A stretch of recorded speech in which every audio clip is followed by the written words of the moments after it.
Hey guys, Mannarkkad Palakkad പെരിന്തൽമണ്ണക്കാർക്ക് പിന്നെ പറഞ്ഞു തരേണ്ട ആവശ്യമില്ല. അപ്പോൾ ഒരു സ്റ്റേക്കേഷന് പറ്റി നല്ല റിസോർട്ട് നോക്കുന്നവർക്ക് ഇന്നൊരു റിസോർട്ട് പരിചയപ്പെടുത്തി തരാം.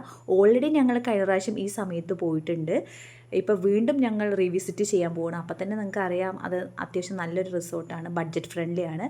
അപ്പോൾ വേറെ ഇതുമല്ല, നമ്മുടെ പെരിന്തൽമണ്ണയുള്ള എമറാൾഡ് റിസോർട്ടാണ് കേട്ടോ.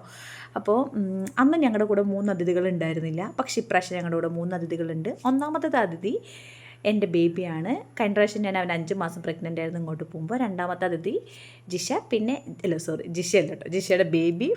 മൂന്നാമത്തെ എൻ്റെ അമ്മയാണ് കേട്ടോ.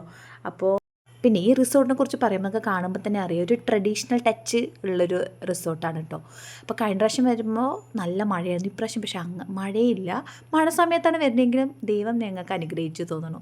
നന്നായി അന്നത്തെക്കാളും കൂടുതൽ എക്സ്പ്ലോർ ചെയ്യാനും കാണാനും അതിൻ്റെ സത്യമായിട്ട് ഇപ്രാവശ്യം വരുമ്പോഴാട്ടോ റിസോർട്ട് ഞങ്ങൾ ആസ്വദിച്ചത്. കഴിഞ്ഞ പ്രാവശ്യം മഴയായതുകൊണ്ട് ഫുൾ ടൈം റൂമിലായിരുന്നു.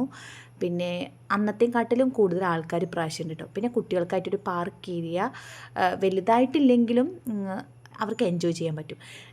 നെക്സ്റ്റ് എനിക്ക് ഇവിടുത്തെ ഏറ്റവും ഇഷ്ടമുള്ള എൻ്റെ ഫസ്റ്റ് ഫേവറേറ്റ് പ്ലേസ് എന്ന് പറയുന്നത് ഈ റിവർ വ്യൂ ആണ്. ഏതാ പുഴ എന്നൊന്നും എന്നോട് ചോദിക്കരുത്, അറിയണവർ കമൻറ്റ് ചെയ്യുക കേട്ടോ. ഇവിടെ ഇരുന്ന് കഴിഞ്ഞാൽ നമുക്ക് ഒരു 10 മിനിറ്റ് ഇരുന്നാൽ മതി, നമ്മൾ ഭയങ്കര റിലാക്സ് ആവും. കാരണം നമുക്ക് വീഡിയോ കാണുമ്പോൾ തന്നെ അതിൻ്റെ ഭംഗി നമുക്ക് മനസ്സിലാകാൻ പറ്റും കേട്ടോ. അത്രയ്ക്ക് ബ്യൂട്ടിഫുള്ളാണ്. പിന്നെ ഇവരുടെ പാക്കേജിൽ നമുക്ക് ടീയും ഡിന്നറും ബ്രേക്ക്ഫാസ്റ്റൊക്കെ ഇൻക്ലൂഡഡ്. ഫുഡിൻ്റെ കാര്യത്തിലും നമുക്കൊരു വിട്ടുവീഴ്ചയില്ല. അടിപൊളി ഫുഡാണ് ഇവിടുത്തെ.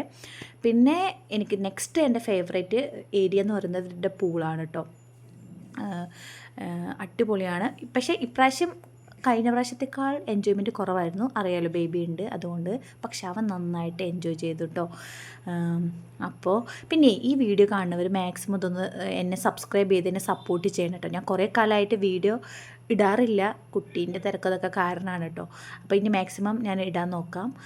അപ്പോൾ സബ്സ്ക്രൈബ് ചെയ്തിട്ട് കാണുക, ലൈക്ക് ചെയ്യുക കേട്ടോ. പിന്നെ നിങ്ങളുടെ കമൻറ്റ് എങ്ങനെ നിങ്ങൾക്ക് വേണം, വീഡിയോയിൽ എന്തെങ്കിലും പോരായ്മകളുണ്ടെങ്കിലൊക്കെ പറയാം.